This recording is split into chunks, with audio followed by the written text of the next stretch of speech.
नमस्कार दोस्तों, स्वागत है आप सभी का। अगर आपका सपना भी है एक प्रेस्टिजियस सेंट्रल गवर्नमेंट हॉस्पिटल में नर्सिंग ऑफिसर बनने का, तो एम्स न्यू दिल्ली ने आपका ये सपना सच करने के लिए नॉरसेट 11 का ऑफिशियल नोटिफिकेशन जारी कर दिया है। आज के इस वीडियो में हम एम्स नॉरसेट 11 की सारी इंपॉर्टेंट डिटेल्स को बिल्कुल आसान भाषा में डिकोड करने वाले हैं। वीडियो को बिना स्किप किए आखिर तक देखिएगा, क्योंकि एक छोटी सी भी जानकारी आपके सिलेक्शन के लिए बेहद महत्वपूर्ण हो सकती है। तो चलिए शुरू करते हैं और अपने सबसे पहले बात करते हैं भर्ती के सबसे इंपॉर्टेंट पॉइंट की। Point number 1, job role. Friends, AIIMS NORCET 11 के थ्रू जो पोस्ट आपको मिलने वाली है वो है नर्सिंग ऑफिसर की। ये ग्रुप बी गैजेटेड पोस्ट है जो direct all India institute of medical science यानी एम्स और दूसरे पार्टिसिपेटिंग इंस्टीट्यूट में रिक्रूट की जाती है। सेंट्रल गवर्नमेंट के अंदर नर्सिंग फील्ड में इससे बेहतरीन और रिस्पेक्ट वाली जॉब शायद ही कोई और हो। वहां आपको देश के सबसे बड़े और टॉप मेडिकल इंस्टीट्यूट में काम करने का मौका मिलता है, जहां आपके प्रोफेशनल ग्रोथ और स्टेटस दोनों ही नेक्स्ट लेवल पर होते हैं। एप्लीकेशन डेट्स, अगर आप इस एग्जाम के लिए अप्लाई करने की सोच रहे हैं तो डेट्स को लेकर बिल्कुल अलर्ट हो जाइएगा, क्योंकि एम्स लास्ट मोमेंट पर किसी भी तरह की डेट एक्सटेंशन नहीं करता है। ऑनलाइन रजिस्ट्रेशन की शुरुआत 24 जुलाई 2026 से हो चुकी है और इसलिए अप्लाई करने की आखिरी तारीख 13 अगस्त 2026 शाम 5 बजे तक ही है। वहीं जो कैंडिडेट्स गवर्नमेंट, सेमी गवर्नमेंट, पीएसयूस या ऑटोनोमस बॉडीज में पहले से काम कर रहे हैं, उन्हें अपना नो ऑब्जेक्शन सर्टिफिकेट यानी एनओसी 18 अगस्त 2026 शाम 5 बजे तक अपलोड करना होगा। इसलिए आखिरी दिन का इंतजार बिल्कुल मत कीजिएगा और समय रहते अपना फॉर्म भर लीजिए। फीस, फॉर्म भरने वक्त एप्लीकेशन फीस का स्ट्रक्चर कुछ इस तरह से रखा गया है। जनरल और ओबीसी कैटेगरी के कैंडिडेट्स के लिए एप्लीकेशन फीस 3,000 रुपए है। वही एससी, एसटी और ईडब्ल्यूएस कैटेगरी के लिए कैंडिडेट्स के लिए फीस 2,400 रुपए रखी गई है। एक बहुत ही अच्छी खबर एससी और एसटी कैटेगरीज के कैंडिडेट्स के लिए है। अगर आप एग्जाम में अपियर होते हैं तो रिजल्ट के बाद वेरिफिकेशन होने पर आपकी ये फीस पूरी तरह से रिफंड कर दी जाती है।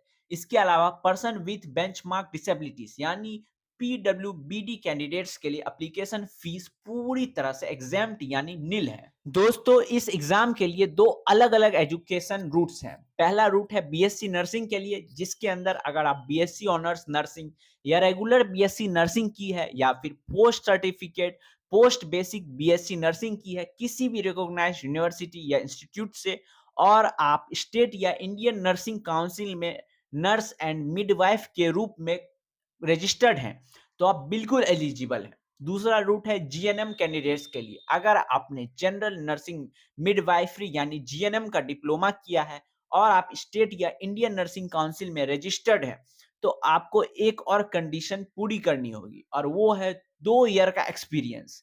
ये 2 ईयर का एक्सपीरियंस कम से कम 50 बेडेड हॉस्पिटल का होना चाहिए, जो कि आपने अपनी एसेंशियल क्वालिफिकेशन और काउंसिल रजिस्ट्रेशन के बाद एक्वायर की हो। एज लिमिट की बात करें तो आमतौर पर सभी एम्स इंस्टीट्यूट के लिए कैंडिडेट्स की उम्र 18 से 30 साल के बीच होनी चाहिए। एज कैलकुलेट करने की क्रूशियल डेट ऑनलाइन रजिस्ट्रेशन की आखिरी तारीख यानी 13 अगस्त 2026 होगी।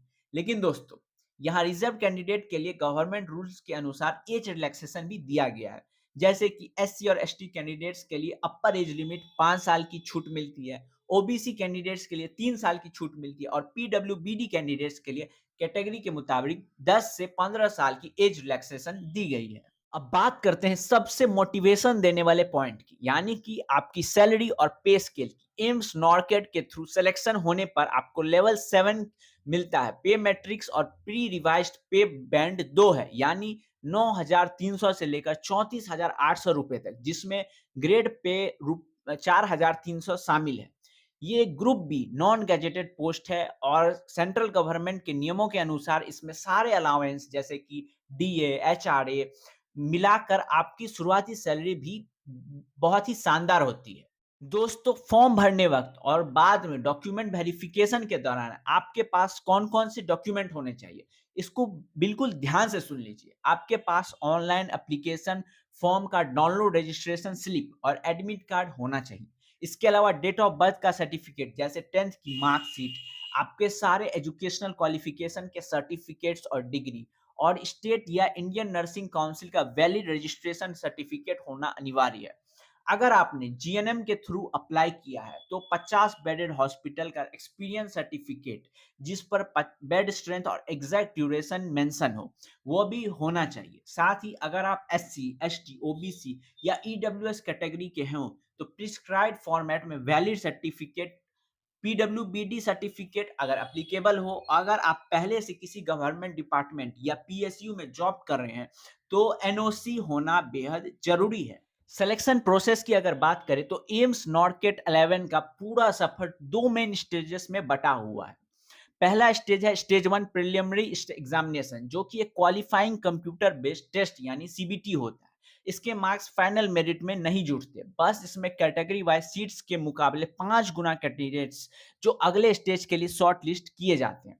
दूसरा और सबसे महत्वपूर्ण स्टेज है स्टेज 2 मेंस एग्जामिनेशन जो कि पूरी तरह से case scenario based nursing skill पर आधारित होता है। इसी स्टेज 2 के क्रॉस में स्कोर से मेरिट के आधार पर आपका फाइनल सिलेक्शन और इंस्टीट्यूट एलोकेशन होता है। इसके बाद अंतिम चरण में आपका डॉक्यूमेंट वेरिफिकेशन और मेडिकल एग्जामिनेशन किया जाता है। दोस्तों, एम्स नॉर्केट 11 का एग्जाम दो मेन स्टेजेस में होता है। पहला बात करते हैं स्टेज 1 की प्रीलिमिनरी एग्जाम की जो 12 सितंबर 2026 को होगा। इसका ड्यूरेशन 90 मिनट का होगा और इसमें टोटल 100 मल्टीपल चॉइसेस क्वेश्चन पूछे जाएंगे। इस पेपर को 5 अलग-अलग सेक्शंस में डिवाइड किया जाएगा जहां पर हर सेक्शन के लिए 18 मिनट्स मिलेंगे। सबसे इंपॉर्टेंट बात यह है कि एक बार जो सेक्शन आगे बढ़ जाएगा आप वापस पिछले सेक्शन पर नहीं जा सकते हैं और हर गलत जवाब के लिए 1/3 मार्क्स की निगेटिव मार्किंग होगी। इसमें 20 क्वेश्चन जनरल नॉलेज और एप्टीट्यूड के होंगे और 80 क्वेश्चन नर्सिंग सब्जेक्ट्स के होंगे। दूसरा स्टेज है स्टेज 2 मेंस एग्जाम जो 30 सितंबर 2026 को होगा। इसका ड्यूरेशन 180 मिनट्स यानी 3 घंटे का होगा जिसमें 160 केस सिनेरियो बेस्ड क्वेश्चन होंगे जो आपकी नर्सिंग स्किल कॉम्पिटेंसी को टेस्ट करेंगे। ये भी 4 सेक्शन में बांटा हुआ होगा और इसमें भी 1/3 निगेटिव मार्किंग होगी। सिलेबस को लेकर आपको ज्यादा परेशान होने की जरूरत नहीं है क्योंकि इसका पूरा सिलेबस आपकी नर्सिंग एजुकेशन क्वालिफिकेशन के आधार पर ही होता है। इसमें मुख्य रूप से fundamentals of nursing, medical surgery nursing, community health nursing, mental health nursing, gynaecology और पेडियाट्रिक नर्सिंग के साथ साथ एनाटोनॉमी और फिजियोलॉजी जैसे कोर सब्जेक्ट शामिल होते हैं। और जैसे कि मैंने बताया स्टेज 1 के लिए इसके साथ साथ जनरल नॉलेज और एप्टीट्यूड की तैयारी भी करनी होगी। नोटिफिकेशन के कुछ बेहद सख्त नियम जिन्हें आपको पता होना चाहिए। सबसे पहला नियम यह है कि एग्जाम में कोई भी वेटिंग लिस्ट नहीं आएगी क्योंकि नॉर्केट अब साल में 2 बार होता है। दूसरा सबसे बड़ा नियम यह है कि चॉइस फिलिंग के बाद अगर आपको कोई सीट एलोकेट हो जाती है तो उस सीट को ज्वाइन करना अनिवार्य है। अगर आप बिना किसी वैलिड रीजन के एलोकेट सीट को ज्वाइन नहीं करते हैं तो उस नॉर्केट के लिए आपकी कैंडिडेचर हमेशा के लिए कैंसिल किया जाएगा। आपको कोई दूसरा मौका नहीं मिलेगा। तो दोस्तों, ये थी एम्स नॉर्केट 11 से जुड़ी हुई एक महत्वपूर्ण जानकारी, चाहे वो एलिजिबिलिटी हो, फीस हो, एग्जाम पैटर्न हो, फिर सर्टिफिकेट की डेट्स हो। एम्स में नर्सिंग ऑफिसर बनने का ये मौका आपके परिवार को, आपके सपनों को एक नई उड़ान दे सकता है। आखिरी तारीख 13 अगस्त 2026 का इंतजार बिल्कुल मत करिएगा। समय रहते अपना फॉर्म भर दीजिए और अपनी तैयारी को एकदम ताकतवर बनाइए। अगर आपको ये वीडियो पसंद आया हो तो इसे लाइक करें, शेयर करें अपने नर्सिंग फ्रेंड्स और स्टडी ग्रुप्स में और अपने इस चैनल को सब्सक्राइब करें ताकि ऐसे ही लगातार और महत्वपूर्ण अपडेट्स हम आपके लिए लाते रहें। Thank you.